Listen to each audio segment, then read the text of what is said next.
여자 보호자님이랑은 너무 친하게 지내는데 남자 보호자님이 오면 막 공격하려고 하고 엄마 지키려고 하고 남자분들 너무 서운해하지 마세요. 충분히 좋아질 수 있습니다. 안녕하세요, 설친이 여러분, 설치현 수의사입니다. 이번 시간에는 실제로도 그렇고 연구 결과로도 나오고 있는 우리 남성분들이 보면 좀 서운할 것 같은데 왜 걔들은 남자보다 여자를 더 좋아할까에 대해서 과학적인 얘기들을 한번 해보도록 하겠습니다. 제가 실제로 진료를 볼 때도 정말 많이 오는 케이스고요. 새나개를 가면서도 얼마 전에도 갔다 왔는데 많이 겪는 사례입니다. 애들이 모두 그런 건 아닌데 확률적으로 남자보다 여자를 더 편애하고 좋아하는 경우가 많아요. 저도 뭐 실제로 그렇게 느끼면서 지내오다가 최근에 그런 연구 결과들을 종합해서 보니까 이게 당연하다라는 생각이 들거든요. 그 이유에 대해서 한번 설명을 드려볼 건데요. 실제로 연구 결과에서 보더라도 일반적으로 개들은 남자보다 여성분들을 더 좋아하고요. 어떨 때 더 명확하게 나타나냐면 유기견 친구들 아니면 구조한 친구들을 보호소에서 만날 때 아니면 임시보호할 때 그런 친구들이 실제로 남자보다 여성과 더 친밀하게 잘 지낸다라는 연구 결과들이 나온 거죠. 그러면 이게 왜 그럴까? 우선 첫 번째, 음성 톤과 행동에 있습니다. 특히 목소리의 톤이 되게 중요한데요. 저희 지금 목소리 어떤가요? 낮은 음인가요? 높은 음인가요? 낮죠. 하지만 우리 여성분들의 목소리는 어떤가요? 그렇게 내려고 하지 않아도 남성들보다 음성 톤이 조금 더 높습니다. 근데 걔들은 본능적으로 높은 음은 이리 오라는 소리예요. 나한테 가까이 와 라는 소리예요. 그리고 낮은 음은 나한테서 멀어져 라는 소리입니다. 이걸 설명하면 더 정확하게 느끼실 텐데 우리 개들의 선조인 늑대들이 하울링을 한다는 건 뭐죠? 무리를 불러 모으는 소리입니다. 나한테 가까이 와줘 라는 소리가 되고요. 그리고 여러분들 많이 아는 거 으르렁, 그롤링이라고 하죠. 이렇게 낮은 음을 내는 건 뭐예요? 나한테서 멀어져 라는 소리입니다. 그러니까 어떻게 보면 하울링 이외에도 이 소리도 있죠. 아이들이 낑낑거리는 소리, 와이닝이라고 해요. 이 소리 뭐예요? 나한테 가까이 와서 나 좀 봐달라는 소리예요. 그러다 보니까 기본적으로 여성분들은 나한테 계속 가까이 와 라고 얘기를 하고 있는 거고 저 같은 남자들은 나한테서 멀어져 라고 얘기를 하고 있는 거죠. 제가 미국에서 트레이닝 시험 볼 때 처음에 정말 오그리토그리였습니다. 자꾸 저희 교수님이 저한테 여자 같은 목소리를 내라는 거예요. 이제는 뭐 별로 힘들지 않게 합니다. 거기서 이제 대부분의 칭찬 단어를 클리커를 쓰지 않는다면 굿보이, 굿걸 이런 걸 썼거든요. 처음에 교수님이 굿보이 이렇게 해보라는 거예요. 굿걸 막 이렇게 해보라는 거예요. 처음에는 못했어요. 나 너무 창피해요 막 이랬었는데 지금은 저도 모르게 아이들한테 이제 옳지를 얘기할 때도 옳지 이렇게 좀 높은 목소리를 일부러 냅니다. 만약에 우리 강아지가 날 좀 싫어하는 것 같다, 남성분들 연습해보세요. 다 됩니다. 그렇게 어렵지 않습니다. 실제로 이걸 뒷받침하는 연구 결과도 있는데요. 헝가리에 동물 행동학으로 유명한 대학교가 있어요. 거기서 fMRI, 그러니까 Functional MRI, 이거는 뇌의 활성도를 확인할 수 있는 그런 MRI거든요. 막 이렇게 색깔이 변해요. 이 MRI를 통해서 확인해 본 결과 남성의 목소리보다 여성의 조금 과장되고 톤이 높은 목소리에 개들이 훨씬 더 잘 반응한다라는 연구 결과도 있습니다. 두 번째는 후각 및 냄새 신호입니다. 뭐 어떤 연구 결과를 보면 화장품이나 이런 냄새에 반응한다 뭐 이런 것도 있는데요. 전 이것보다 조금 더 깊숙하게 들어가면 옥시토신이나 테스토스테론 이런 것과 연관성이 있을 가능성이 높습니다. 특히 제가 되게 재밌게 봤던 논문인데 옥시토신 퍼지티브 루프라는 논문이 있어요. 이거 2015년에 나왔을 거고요. 일본 논문입니다. 엄청나게 유명한 학술지에까지 나오고 동물 행동학에서는 되게 센세이셔널한 그런 논문이었는데 일본에서 이런 거 썼는데 우리나라도 할 수 있는데 이런 것 때문에 좀 부러웠었어요. 이 논문은 뭐냐면 사람과 강아지가 서로 쳐다만 봐도 서로에게 옥시토신이라는 우리가 흔히 아는 그 사랑 호르몬이 나온다라는 건데 그 기전 자체가 우선 우리가 정말 귀엽고 이쁜 강아지를 쳐다보거나 쓰다듬으면 보호자한테서 옥시토신이 나오고요. 이런 냄새들을 강아지도 맡을 수 있다라는 거죠. 근데 이 강아지가 그 냄새를 맡게 되면 자기한테서도 옥시토신이 나온다. 그런데 옥시토신은 남자가 많이 나올까요? 여자가 많이 나올까요?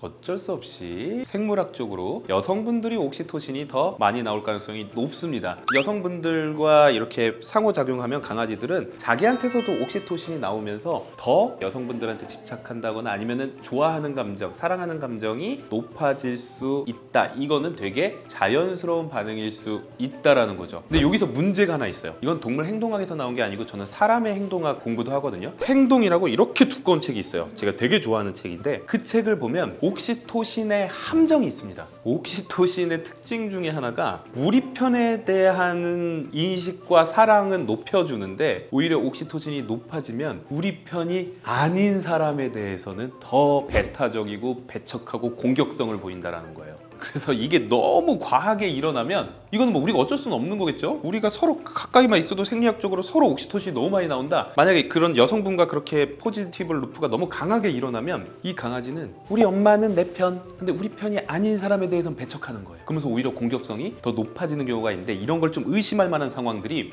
저한테 많이 와요. 여자 보호자님이랑은 너무 친하게 지내는데 남자 보호자님이 오면 막 공격하려고 하고 엄마 지키려고 하고 이런 아이들이 진짜 많이 온단 말이에요. 이건 옥시토신이 너무 많이 나와서일 수도 있다. 한 보호자만 좋아하고 다른 보호자를 별로 안 좋아하고 이 보호자랑만 옥시토신으로 추측되지만 편먹고 이 보호자를 계속 밀어내려고 하는 아이들은 싫어하는 보호자랑 이 강아지랑 재밌는 놀이 교육을 하잖아요. 그러면 대부분 해결돼요. 저는 진짜 많이 봤습니다. 어떤 보호자는 오히려 서운해하는 경우도 있었어요. 예전엔 날 더 좋아했는데 이제는 뭐 우리 언니를 더 좋아해요. 우리 남편을 더 좋아해요. 반대로 또 하나는 애들이 좀 무서워하는 냄새가 있을 수 있어요. 그 중에 대표적인 게 남성 호르몬 냄새도요. 우리 사람 남자들은 중성화하지 않잖아요. 남성 호르몬의 냄새가 많이 납니다. 특히 이건 제 추측인데 과학적으로 강아지들이 테스토스테론 냄새에 조금 더 방어적이고 공격적일 수 있다. 이걸 좀 더 무서워한다라는 연구 결과가 있고요. 제가 이걸 많이 느낀 게 뭐냐면 우리 남자들 중에 테스토스테론 냄새가 많이 나는 남자들은 어떤 신체적 특징을 가질까요? 기골이 장대하고 근육 많이 나고 몸 두껍고 그리고 손이 두껍습니다. 저는 약간 중간 정도인데 손이 이렇게 막 진짜 남자답게 두껍고 큰 분이 있어요. 근데 그런 분들이 강아지가 무서워하는 경우가 많더라고요. 제 경험적으로 또 고양이들도 그런데 제가 군복무할 때 저는 이제 서울에서 수의사들 대체 복무를 했는데 제 동료가 관악구에서 근무했는데 실제로 고양이를 쫓아달라고 하는 민원이 오면 나쁘게 쫓아낼 수 없잖아요. 그러면 또 이건 동물 학대가 되고 그렇지만 또 난 고양이가 싫어요 라고 하시는 분들의 주위에서 어느 정도 공무원으로서 들어주려고 많이 노력을 해야 되거든요. 그러면 어떻게 하냐면 저기서 호랑이 똥 있죠.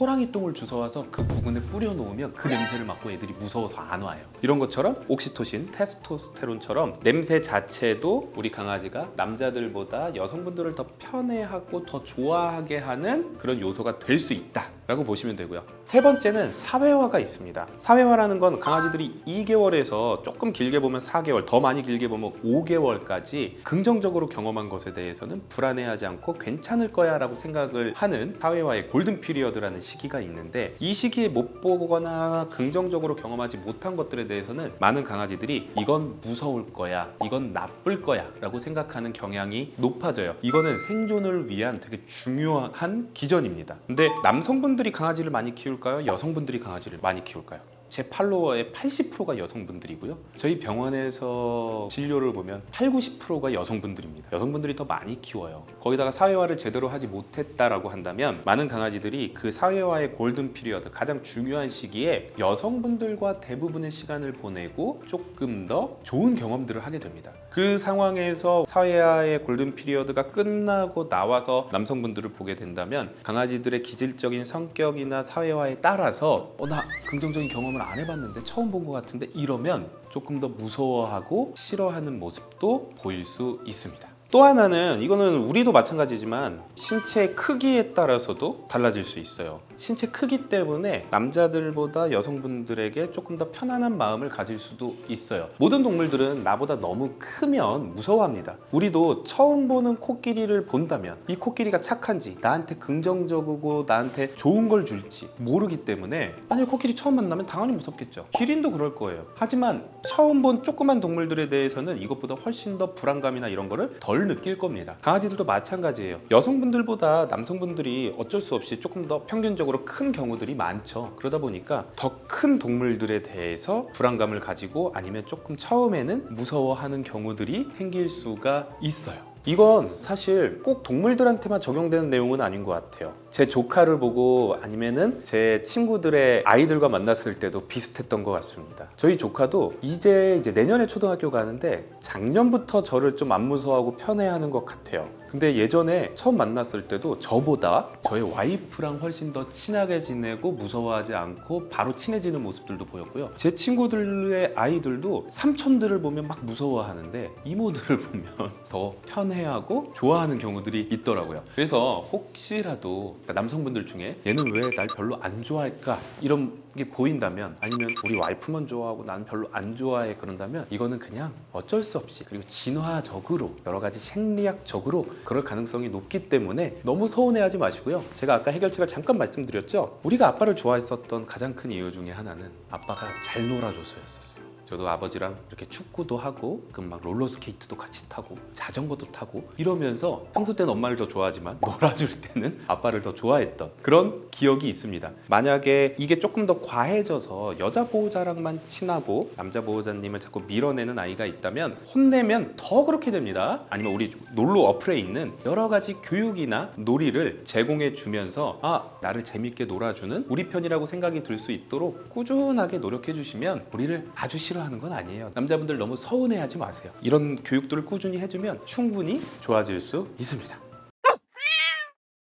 이번 시간에는 왜 강아지들은 남자보다 여자들을 더 좋아할까에 대해서 알아봤는데요. 다음번에도 더 좋은 정보로 찾아뵙도록 하겠습니다. 또 놀러오세요. 안녕.